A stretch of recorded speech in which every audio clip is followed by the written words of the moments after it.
Hi friends, முக்கியமாக சில வீடியோக்கள் போட வேண்டியது இருக்குது. அமித்ஷா பாராளுமன்ற உள்துறை அமைச்சர் பாராளுமன்றத்தில் அம்பேத்கர் பேரை பற்றியே பேசிக்கிட்டு இருக்கீங்களே, மற்ற யார் பேரையும் நீங்கள் பயன்படுத்த மாட்டீர்களா? கடவுளுடைய பெயரை சொன்னால் அது புண்ணியமாக போகுமே, ஏன் அம்பேத்கர்னு கத்திக்கிட்டு கிடக்கிறீங்க அப்படிங்கிற மாதிரி தன்னுடைய உரையை அமைத்திருக்கிறார். ஒன்றை உள்துறை அமைச்சர் அமித்ஷா அவர்கள் புரிந்து கொள்ள வேண்டும். நாம் பிஜேபியை முற்றிலுமாக எதிர்ப்பதற்கு முக்கிய காரணத்தை நீயும் விளங்கிக் கொள்ள வேண்டும். பிஜேபி தமிழகத்தில் இல்லை, ஒட்டுமொத்த இந்தியாவுக்கும் எதிரான கட்சி என்பதை நாம் எதுக்கு சொல்கிறோம்? சட்டமேதை அம்பேத்கருடைய பேரை சொன்னால் இவர்களுக்கு எரிகிறது உள்ள கிடங்கிலே. இவர்களுடைய உள்ளம் சட்டமேதை அம்பேத்கருடைய பேரை கேட்டால் அவருடைய கொள்கையினால் இவர்கள் மிகுந்த பாதிப்பு உள்ளாகிறார்கள். ஏன்? எந்த இடத்துல வந்தாலும் அவருடைய சட்டம் இவர்களுக்கு இடைஞ்சலாக இருக்குது. எந்த கொள்கையை அவர் வர்ணாசிரம கொள்கையை எடுத்து வைக்கும் போதெல்லாம் சட்டத்தின் மூலமாக கொண்டு வரும்போது அது எதிர்க்கப்படுது, ஒட்டுமொத்த பாராளுமன்றம் கொந்தளிப்பை ஏற்படுத்துகிறது என்பதையும், மற்ற இடங்களிலே அம்பேத்கரை தழுவி வேறு யாரையும் இவரால் முன்னிறுத்த முடியாத சூழ்நிலைக்கு இவர்கள் தள்ளப்படுகிறார்கள். அதனால் அம்பேத்கரின் மீது அமித்ஷாக்குள்ள எரிச்சலை அவர் வேறு விதமாக வெளிப்படுத்தியிருக்கிறார். அவர் பேரை பயன்படுத்த வேண்டாம், கடவுளின் பெயரை பயன்படுத்துங்கள் என்று சொல்ல அளவுக்கு அம்பேத்கருக்கு முழு எதிரியாக அமித்ஷா விளங்கி கொண்டிருக்கிறார். இதைத்தான் ஒட்டுமொத்த அரசியல் கட்சிகளையும் புரிந்து கொள்ள வேண்டும். நாம் என்ன சொல்கிறோம்? அம்பேத்கரை பற்றி பேசுவதே உங்களுக்கு எரிகிறது, அவரை பேரை உச்சரிப்பதே எரிகிறது என்றால், இந்த நாட்டுக்கு பிளவுவாத சக்தியாக இருக்கும் சாவர்கர் பேரை, காந்தியை படுகொலை செய்த சாவர்கரை, இந்த நாட்டின் தேச துரோகியை நாம் என்ன சொல்கிறது? அந்த திட்டத்தை வகுத்து கொடுத்தவர்களை என்ன சொல்கிறது? அப்போது அம்பேத்கரை பற்றி பேசினா உங்களுக்கு எரியுது, சாவர்கரை பற்றி பேசினா உங்களுக்கு குளிருதா? அப்போது எங்களுடைய உரிமைக்காக இந்த நாட்டில் இந்த மக்கள் எப்படி அவதிப்படுகிறார்கள் என்ற சூழ்நிலைக்கு தகுந்த சட்டத்தையும் சட்டமேதை அம்பேத்கர் வகுத்து கொடுத்து போனதுனால தான் இன்றைக்கி எளிய மக்களாக இருக்கக்கூடிய மக்கள் கூட பாராளுமன்றத்தில் சேர்ந்து தன் கேள்வியை பதிவு செய்ய முடிகிறது என்பதை அமித்ஷா புரிந்து கொள்ள வேண்டும். சம வாய்ப்பை உருவாக்கி கொடுத்துவிட்டு சட்டத்தை வகுத்து கொடுத்திருக்கிறார். அம்பேத்கருடைய அறிவு பொதுவான மக்களுடைய அறிவை ஒத்து இருந்ததுனால தான் இன்றைக்கி எல்லா மக்களாலும், இஸ்லாமியர், கிறிஸ்துவர், இந்த யாராக இருந்தாலும், எந்த மனநிலை இருந்தாலும் அம்பேத்கர் ஒரு சட்ட வல்லுனர் என்று மக்களால் போராட்டப்படுகிறார். அப்படிப்பட்ட சட்ட மேதையை நீங்கள், அவர் வகுத்த சட்டம் எப்படி, இந்த கடவுள் எப்படி மனிதனுக்கு உதவுவானோ அந்த உதவியை மனிதன் ஒரு இந்திய மக்களுக்காக சட்டமாக வகுத்து கொடுத்துவிட்டு சென்றிருக்கிறார். அவரை நம்ம கடவுளாக மதிக்கலை, அவர் சிறந்த ஒரு அறிவாளி, ஒரு சிறந்த சட்ட வல்லுனர், உலகளாவிய படிப்பை ஒட்டுமொத்த இந்தியாவுக்கும் அவர் அறிவால் ஒரு நியாயத்தை வழங்கிவிட்டு சென்றிருக்கிறார் என்பதனால தான் அம்பேத்கரை இந்த சமுதாயம் கொண்டாடுகிறது. அவர் கொண்டாடப்பட வேண்டிய ஒரு தலைவர். அவர் தலித் மக்களிலிருந்து வந்தாலும் அவர் கொண்டாடப்பட வேண்டிய தலைவர். ஒட்டுமொத்த சமூகத்திற்கும் அவர் அங்கீகாரத்தை வாங்கி கொடுத்து சென்றிருக்கிறார்.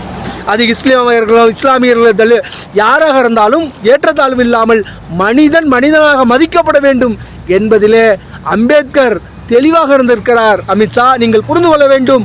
உங்கள் கட்சியை ஏன் இந்தியா முழுக்க உங்களை ஒரு பிளவுவாத கட்சி என்று நாங்கள் சொல்கிறோம் என்று சொன்னால், அம்பேத்கரை யாரை தொட வேண்டுமோ நீங்கள் தொட்டு வேடிக்கை பார்க்கிறீர்கள். யாரை தொட்டால் இந்த சமூகம் கொந்தளிக்குமோ அந்த தலைவரை நீங்கள் கை வைத்திருக்கிறீர்கள். ஒட்டுமொத்த கட்சிகளின் எதிர்ப்பலையை நீங்கள் வாங்க போகிறீங்க.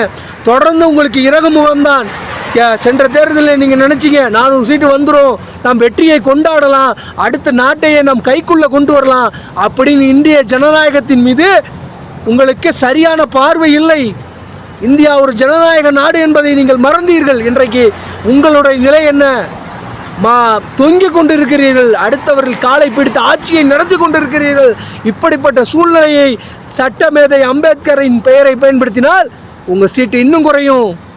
உங்களோட கூட்டணி வச்சவர்கள் பிளவு வருவார்கள். நீங்கள் ஒரே நாடு ஒரே தேர்தலை வேற கொண்டு வருவதற்காக உம்பரமாக நிற்கிறீங்க. அடியில் திருப்பி அடித்து மேலே வந்துடலான்ட்டு. அது ஒரு காலத்தையும் நடக்காது. உங்கள் அழிவு எப்பொழுது நீங்கள் அம்பேத்கரை சட்ட பாராளுமன்றத்தில் கொண்டு வந்து விமர்சனத்துக்கு உள்ளாக்கினீர்களோ அன்றே உங்கள் அறிவு ஒழுங்கடிக்கப்பட்டு விட்டது. உங்களுடைய இறங்கு முகத்தை இனி பாராளுமன்ற தேர்தலிலேயோ நீங்கள் ஒரே நாடு ஒரே தேர்தலை கொண்டு வந்தாலோ உங்களுடைய அழிவை இந்த இந்த நொடியிலிருந்து பாஜக அழிவு சக்தியாக மாறப்போகிறது என்பதை நாம் புரிந்து கொள்ள முடிகிறது.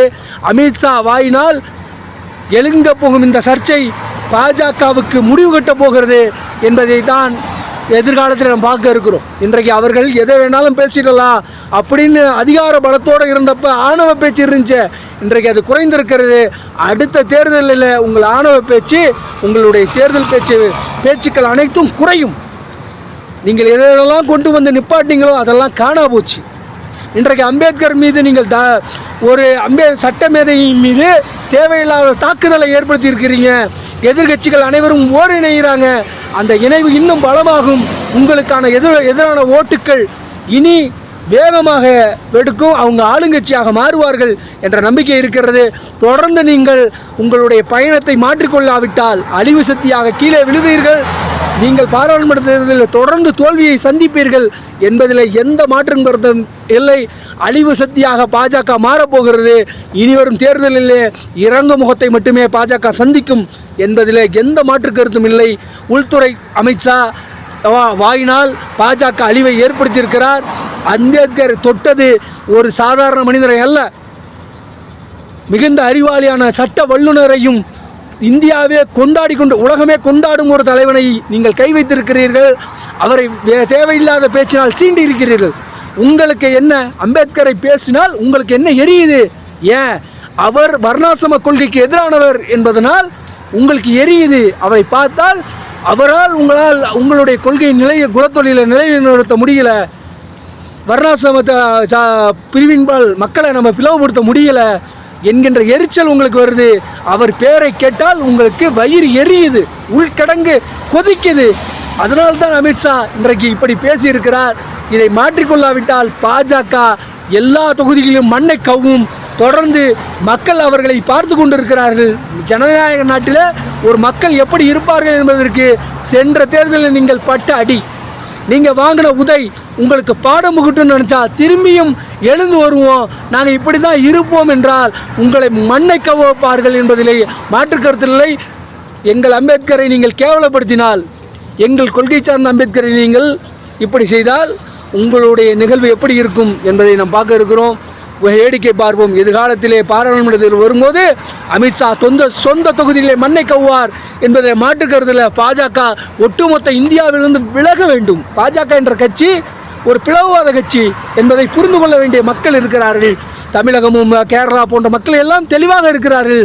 ஆனால் மற்ற மாநிலங்களில் இதை கொண்டு சேர்ப்பதிலே நமக்கான ஒரு வாய்ப்பு கம்மியாக இருக்குது. பொதுவான மக்களுடைய அறிவு சொல்லுது அவர்கள் இந்த தேசத்திற்கு ஒவ்வாத கட்சி என்று. ஆனால் அந்த வலிமையான அவர்களுடைய நெட்வொர்க்கினால் நாம் பாதிக்கப்படுகிறோம். ஒட்டுமொத்த இந்தியாவும் பாதிக்கப்படுகிறது. இவர்களுடைய அரசு இருக்கவே கூடாது. இவர்கள் மைனாரிட்டியாக இருக்கணும். இவர்கள் ஒரு என்ன சொல்வது, இந்த பாஜகவை எடுத்தோம்னு சொன்னால் இந்த தேசத்தை மிகுந்த ஒரு 10 ஆண்டுகளாக இந்த தேசத்தை ஒரு சிறை போல் வைத்துக்கொண்டு ஒரு கொத்தடிமைகளாக இந்திய மக்களை இவர்கள் வழிநடத்தி சென்று இருக்கிறார்கள். தொடர்ந்து இப்படி இல்லாமல் அமித்ஷா போட்ட வெடி அவர்களுக்கு ஆப்பாக விளையப் போகிறது என்பதில் எந்த கருத்தும் இல்லை. ஒட்டுமொத்த அரசியல் தலைவர்களும் அதை எதிர்க்கிறார்கள். இதுதான் சந்தர்ப்பம். எதிர்கட்சிகள் தங்களுடைய பலத்தை நிரூபிக்க வேண்டும் என்று சொன்னால் பாராளுமன்றத்தை ஸ்தம்பிக்க வைக்க வேண்டும். அம்பேத்கர் பேச்சை உறுதியாக எடுத்து ஒவ்வொரு உரையிலையும் தெளிவாக அம்பேத்கர் பேச்சை எடுத்து வைத்து அவர்களுக்கு சிரமத்தை ஏற்படுத்த வேண்டும். அமித்ஷா ஏன் இதை பேசினோம் என்று அவர் வருத்தப்பட வேண்டும் என்பதுதான் அரசியல் எருமையின் கருத்தாக இருக்கிறது.